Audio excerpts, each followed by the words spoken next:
euh, qu'on rencontre peut-être des côtés de nous qui dominent finalement notre être, mais desquels on n'est pas conscient en fait.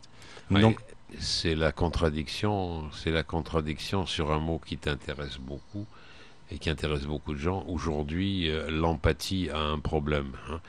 oui, tout à On a fait. du mal à entrer en phase et c'est vrai que entre Asimo et Monopole, bon, les titres sont toujours significatifs, surtout quand on les crée après. Hein, Mhm. faut Tout jamais à se fait, oui. tromper. Pourquoi ce titre? Alors après, après, on va retrouver un classique. Un autre Clémentine, ça classique. tombe très bien. C'est le 28 et c'est à 19h. La Mouette, alors avec un sous-titre qui est très intéressant. Sujet pour un petit récit. On t'écoute. À propos du titre, Oui, sujet pour un petit récit, c'est dans le texte, puisque c'est une adaptation du texte de Tchekhov. Je ne monte pas la ouais, pièce en entier. ouais. C'est la première discussion entre Trigorine et Nina. Il lui dit, c'est une idée qui m'est venue, une mouette, sujet pour un petit récit. Étant donné que j'en fais une adaptation, il s'agit effectivement d'un petit récit avec un cadre bien particulier Et qui tu as est... choisi l'adaptation, traduction d'Antoine Vitesse. Oui, c'est ça.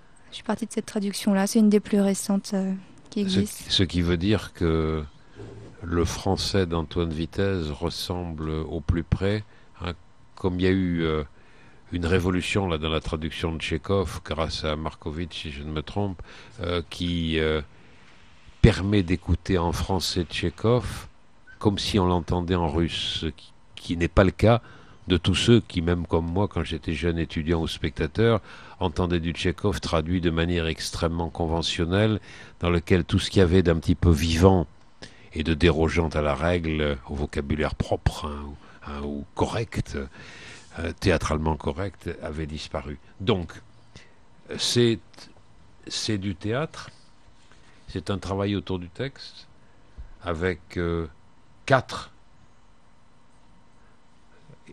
comédiennes, 6 maintenant. six maintenant, Ça puisque y est. c'était en cours, vous êtes six. Casting complet, on est 6. Très bien, six. Et toi, tu as assuré la mise en scène, Ouais, tu as choisi l'adaptation, c'est ça.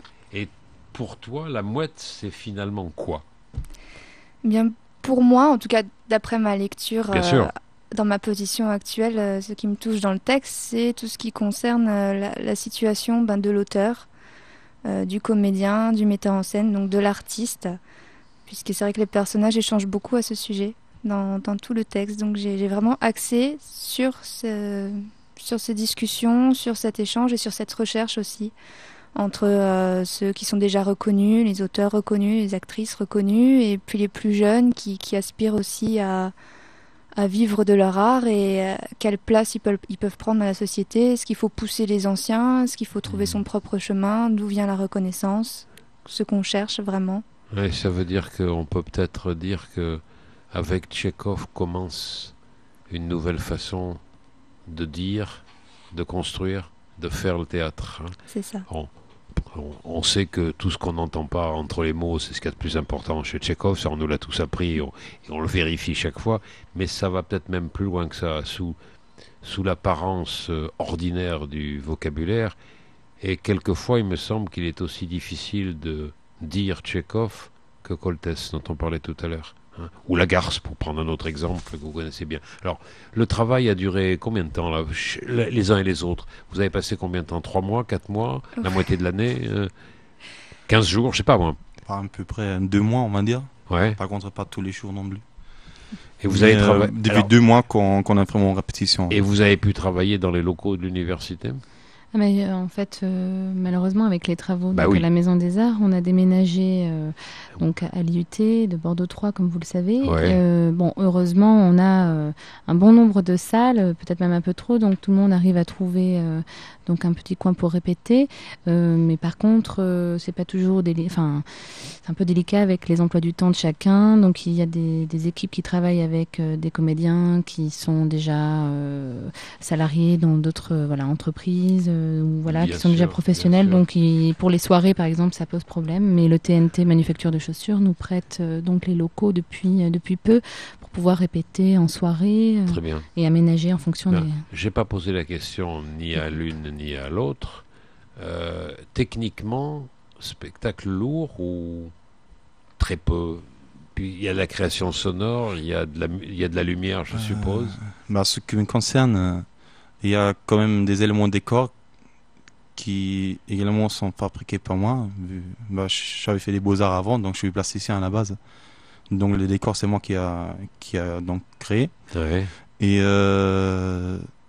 bah, on va dire que c'est mon décor qui impose aux acteurs ou aux danseurs, parce que c'est un spectacle de danse en fait, contemporain, de se conduire d'une certaine manière. Après, techniquement lourd, je sais pas. Très bien. Il y a Alors, quand même une installation lumière, une installation son et décor. Vient d'abord, hein, c'est vraiment... Tout à fait, tout à fait. Enfin, c'est égal, on va dire. Oui, mais de toute façon, aujourd'hui, on sait très bien... Mais dans mon écriture, j'ai pensé d'abord à la scénographie et ensuite à la danse. Quand Massimiliano Fuxas... Comme matière à l'écriture. Voilà, tout à fait, c'est ça. Ouais. Quand Fuxas a concouru pour la Maison des Arts, il a rêvé le bâtiment. Et il est arrivé au concours avec la maquette qu'il avait rêvée. Et à partir de la maquette, il a dessiné le reste. Ouais. Bon, c'est une démarche tout à fait passionnante, ça. Cette démarche-là, ouais. Bon, alors il y a une pièce le 28 juin à 21h qui s'appelle « Ce qui ne tue pas rend moins mort ». Est-ce qu'on peut en parler un petit peu, Elsa ou Clémentine peut-être? Ah bah vas-y, avec plaisir. Alors de quoi s'agit-il dans ce qui ne tue pas rend moins mort? Comme c'est intitulé dans le dossier de presse, c'est un sujet polymorphique. En fait, c'est un travail de laboratoire. Natacha Rossio, elle travaille sur de l'improvisation, sur des travail très visuel en fait, sur le corps et l'objet, le rapport à l'objet, comment l'utiliser, beaucoup de détournements, travail sur le son aussi, et sur les couleurs et le visuel et quel rapport à l'objet, qu'est-ce qu'un objet qu'on fréquente tous les jours peut nous dire d'autre. Alors les codes, tous les codes. Ouais, bouleversement des codes. Et tous les langages.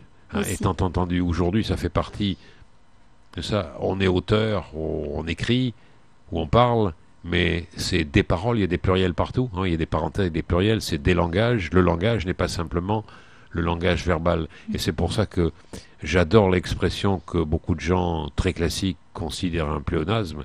Les paroles verbales, ça veut bien dire quelque chose. Il n'y a pas que des paroles verbales. Je crois, généralement, il y a 80% de ce qu'il dit qui est non-verbal. Bien sûr. Donc, bien sûr. je pense pense la communication non verbale, c'est aussi un des aspects du théâtre. Et c'est peut-être ça le plaisir d'aller au théâtre, voir un texte qu'on a lu, avec lequel on s'est battu, et qui, grâce à la communication non verbale proposée par les acteurs, devient presque transparent. Elsa, tu voulais dire quelque chose? Oui, en fait, je voulais rebondir sur tout à l'heure une question. Donc, quand tu posais la question, voilà, depuis combien de temps vous travaillez dessus? Donc là, je voulais noter finalement que c'était aussi un travail sur 2 mois, ok, mais qui pouvait remonter depuis plus longtemps.